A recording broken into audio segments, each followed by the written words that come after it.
এখানে দেখা যাচ্ছে এই যে মূত্র বিসর্জন দিয়েছে প্রচুর, অর্থাৎ এয়ারপোর্টে এসে মানুষ এখানে মূত্র বিসর্জনের মতো জঘন্য কাজটি করছে।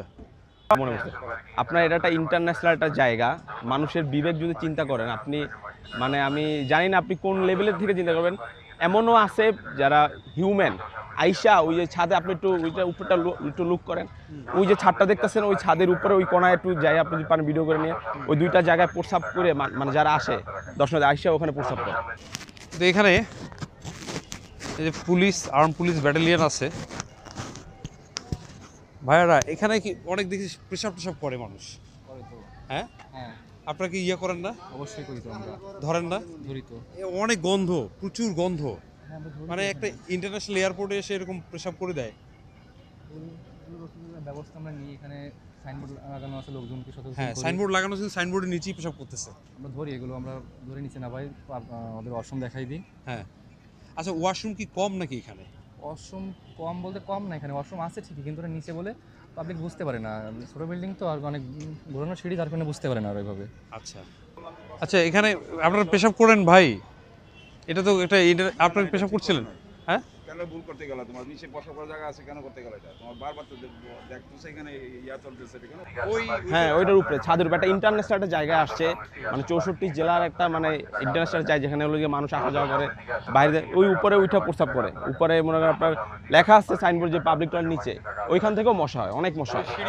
এই সিঁড়ি উপর দিয়ে ওঠাও সিঁড়ি আছে, ওইখানে হলো গিয়ে আপনার লেখাও আছে যে পাবলিক টয়লেট নিচতলায়, তাও যায় না, ওখানে প্রস্তাব করে। তাহলে আপনি হ্যাঁ, ওখান থেকে মশা জন্মাচ্ছে, প্লাস হলো আপনার ময়লাও ফেলাইতেছে প্রতিদিন। আমাদের ক্লিনাররা আপনার হলো গিয়ে 20 আওয়ার্স ঝাড়ু দিতেছে, শুধু নাইট ডিউটি না, রাত্রে বাদে ঝাড়ু ক্লিন করতেছে, ক্লিন করতে ঘন্টা 2-1 পরে পরেই যায় ক্লিন করতেছে। কিন্তু ওই জায়গাটা কোনোভাবেই কন্ট্রোল করা সম্ভব হচ্ছে না, কারণ আমরা এমনই ভাই, পারতেছি না। আমি করতেছি না, কিন্তু আপনি করতেছেন না, কিন্তু কেউ না কেউ তো করতেছে। আমরা অনেক এরকম ধরে নিয়ে আসা সিভিল পুলিশের হাতে দিচ্ছি যে আমি প্রস্তাব করছে বা জরিমানা করছি বা এটা করলেন কেন, বা আপনি ক্লিন করেন, বা ক্লিন করার টাকা দিয়ে ক্লিন করতে হবে। অনেক মানুষকে হেনস্থা বা ধরছি, ধরে বলছি যে এটা করা ঠিক না। আপনি একটা ভালো একটা জায়গায় আসছেন, আপনি আইসে এখানে একটা ইস্যু করার মতো জায়গা, ইন্টারন্যাশনাল একটা জায়গা, অনেকটা বাধ্য হয়েও এই কাজটা করতেছে। এটা কি বলবেন আপনি? এই বিষয়ে আসলে দ্বিমত প্রকাশ না করলে বলতে হবে অবশ্যই। আমি এটা দেখতে পাচ্ছি, আর কিচ্ছু করার নাই না। আবার অবশ্য অনেকে জানে না, যারা ভুলে করে, সবাই তো আর এমনও তো আছে ভদ্র করে সন্তানদেরকেও আমরা ধরছি যে ভাই আপনি প্রস্তাব করলেন এখানে কেন। ধরেন অনেক নারী আসে, হ্যাঁ। মহিলা আসে, হ্যাঁ আপনি ছেলে হয়ে যতটা সহজে আপনি দাঁড়িয়ে পেশাব করে দিতে পারলেন, কিন্তু মেয়েটা কি করবে? হ্যাঁ, সে কোথায় যাবে?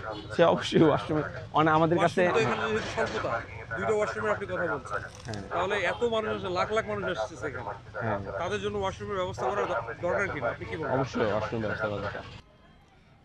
এখানে 50,000 টাকা জরিমানা, 1 বছরের কারাদণ্ড বিধান করা হয়েছে। তারপরেও দেখা যায় যে পাবলিক টয়লেটের এরকম সাইনবোর্ড দেওয়া আছে, তারপরও পাবলিক এখানে এসে প্রস্রাব করে দিচ্ছে। সাশ্রয়ী খরচ ও সহজে হেলিকপ্টার, এয়ার অ্যাম্বুলেন্স ও প্রাইভেট জেট বিমান ভাড়া দিচ্ছে প্রবাসীর হেলিকপ্টার। যোগাযোগ করুন স্ক্রিনে দেয়া নাম্বারে।